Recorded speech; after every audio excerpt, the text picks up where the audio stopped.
أعوذ بالله من الشيطان الرجيم. سورة الأحقاف مكية. اسمين سياد چار سورة نمبر 46. بسم الله الرحمن الرحيم. وهذا كتاب مصدق لسانا عربيا لينذر الذين ظلموا وبشرى للمحسنين. إن الذين قالوا ربنا الله ثم استقاموا فلا خوف عليهم ولا هم يحزنون. أولئك أصحاب الجنة خالدين فيها جزاء بما كانوا يعملون.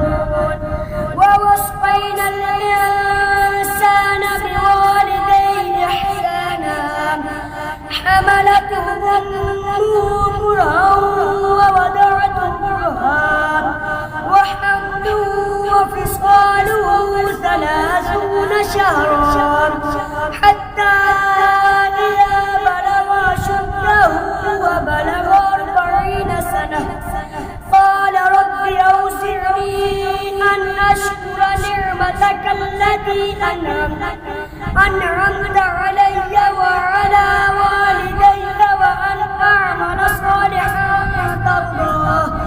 ترضاه وأصلح لي في ذريتي إني تبت إليك وإني من المسلمين. أولئك الذين نتقبل عنهم أحسن ما عملوا ونتجاوز